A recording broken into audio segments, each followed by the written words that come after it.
तो अस्सलाम वालेकुम, हाज़िर है अपने नई वीडियो के साथ। तो आज का हमारा topic class 10 chemistry chapter number 5 में हम शुरू करने जा रहे हैं बेटा इन्वायरमेंटल केमिस्ट्री दी एटमॉस्फेयर। ठीक है, तो इन्वायरमेंटल केमिस्ट्री में हम पढ़ेंगे सिर्फ और सिर्फ एटमॉस्फेयर। तो जैसे कि हमारा अर्थ है, इसमें 4 किस्म के नेचुरल सिस्टम है। ठीक है, तो our planet earth has 4 natural system.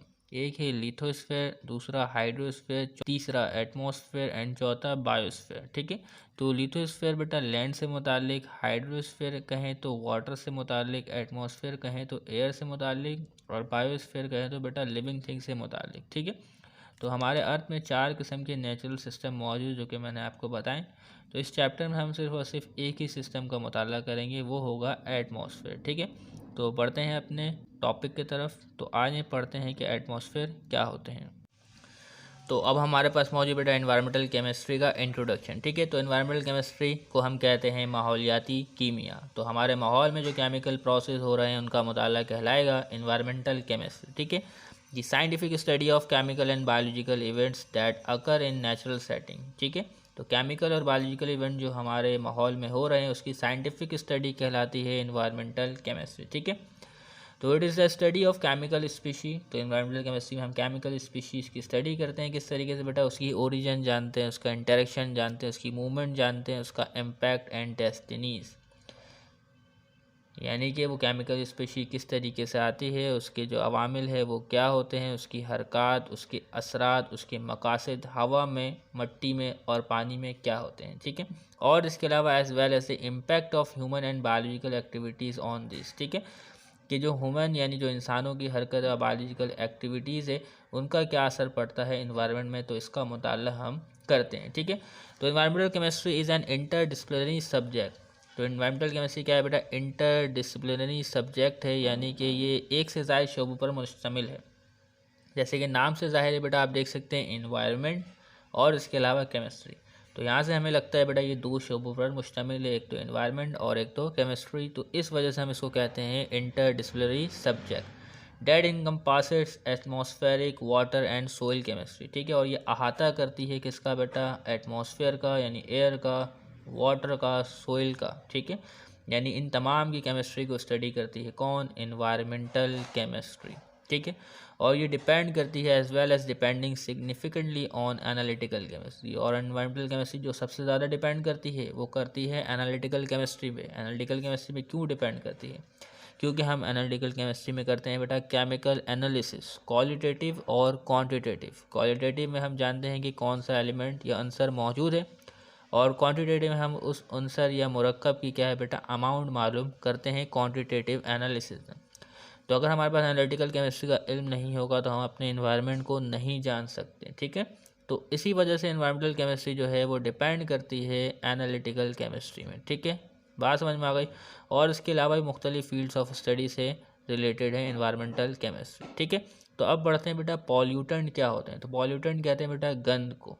ठीक है, जो हमारे माहौल को जो है नुकसान पहुँचाए उसको क्या कहते हैं बेटा, पॉल्यूटेंट कहते हैं। तो कब कोई चीज़ पॉल्यूटेंट कहलाती है, तो जब कोई गन इजाफी तौर पर मौजूद हो। ठीक है, तो उसको हम क्या कहेंगे बेटा, पॉल्यूटेंट कहेंगे। तो आज ये देखें, अ मटेरियल और energy which is present in axis.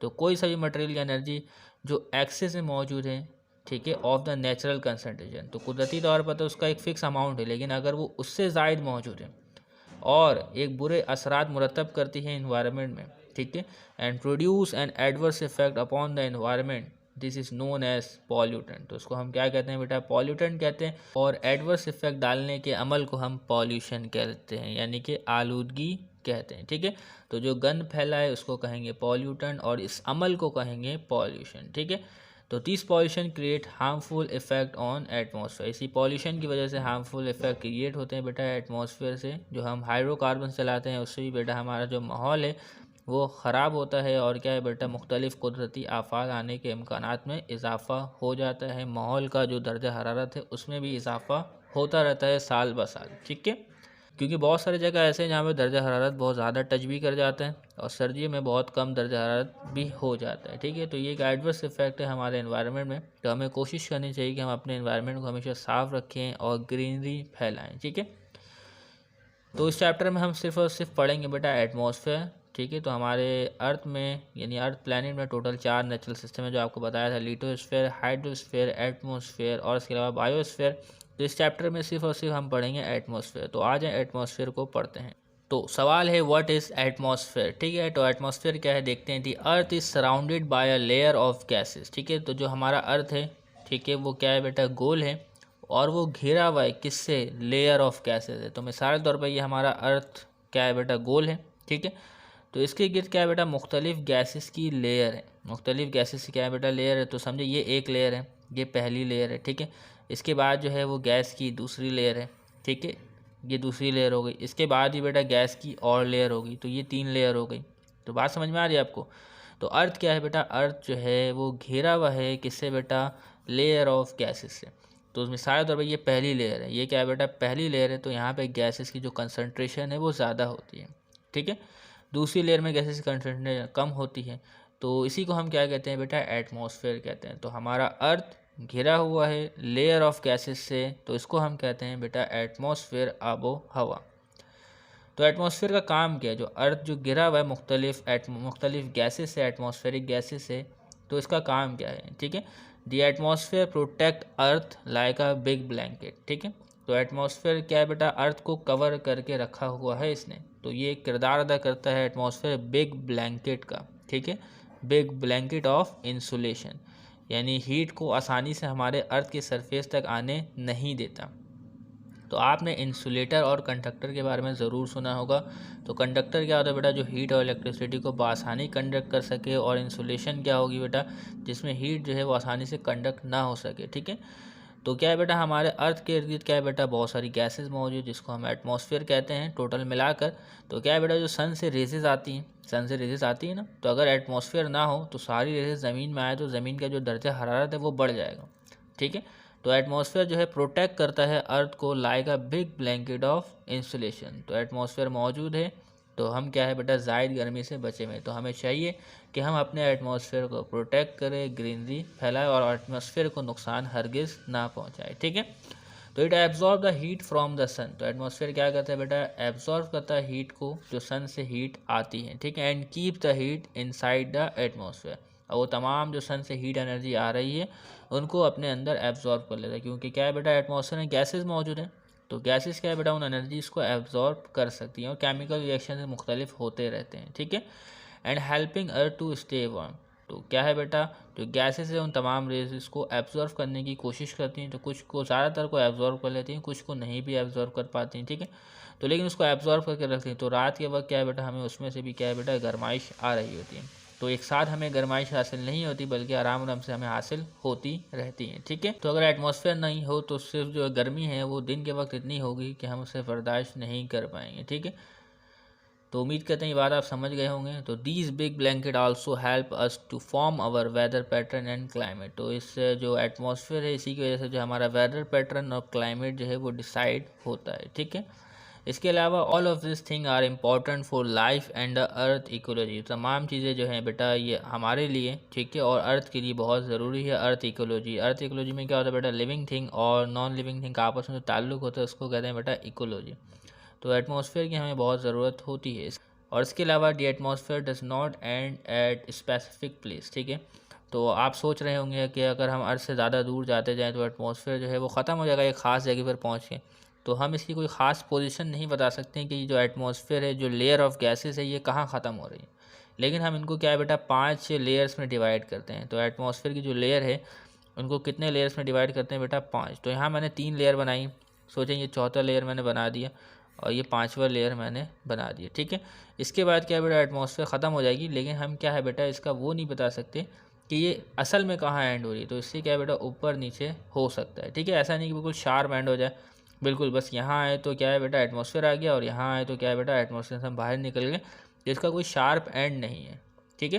तो यही लिखा जा रहा है, दी atmosphere does not and at specific place. तो कोई ख़ास प्लेस पर ये जो है वो ख़त्म नहीं होती। तो मिसाल के तौर पर अर्थ गोल है, तो अगर इस हिस्से से देखें तो हो सकता है एटमॉस्फेयर जल्दी ख़त्म हो जाए, और अगर यहाँ से हम देखें तो एटमॉस्फेयर हो सकता है जल्दी ख़त्म ना हो, ठीक है। तो मुख्तलिफ़ प्लेसेस के लिए मुख्तलिफ हमारे पास हिसाब है। तो आगे पढ़ेंगे तो हम इसको सीखते जाएंगे। The higher above the earth something, the higher above the earth something is the thinner atmosphere around it. तो अर्थ से आप जितना ऊपर यानी दूर जाते जाएंगे, ठीक है, तो एटमॉस्फेयर जो उतनी ही थिन होती जाएगी, ठीक है। तो अर्थ के करीब जो पहली लेयर है वो ज़्यादा थिक होती है, इसमें गैसेस की कंसनट्रेशन ज़्यादा होती है, ठीक है। तो अगर आप ऊपर जाएंगे तो गैसेस में कमी आते जाएंगी, और ऊपर जाएंगे तो गैसेस में क्या है बेटा, कमी आते जाएगी। Higher above the earth something is the thinner the atmosphere around is, ठीक है। तो there is no clear border between the atmosphere and outer sphere, ठीक है। तो एटमॉस्फेयर, ये एटमॉस्फेयर का हिस्सा है, ये आउटर स्फीयर का हिस्सा है, तो इनके दरमियान कोई क्लियर बॉर्डर नहीं होता। तो यहाँ पे तो मैंने एक क्लियर बॉर्डर बना दिए, तो इनके दरमियान कोई क्लियर बॉर्डर नहीं होता। कभी ये ज़ायद भी हो सकता है, कभी कम भी हो सकता है। जैसे कि दो घर हैं तो उनके दरमियान क्या बेटा, एक क्लियर बॉर्डर मौजूद होता है। तो अगर आप दोनों घरों के दरमियान से ब्लॉक को हटा दें तो बॉर्डर तो ख़त्म हो जाएगा, तो कोई भी किसी के अहाते को अपना अहाता समझ सकता है, ठीक है, ऐसा हो सकता है ना।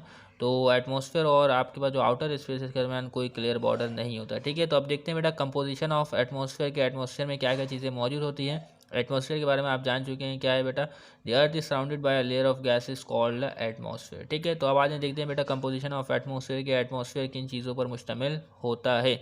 तो एटमॉस्फेयर जो मुश्तमिल होता है बेटा, मुख्तलिफ गैसेस पर मुश्तमिल होता है। The atmosphere is the air, atmosphere क्या है बेटा, एयर है।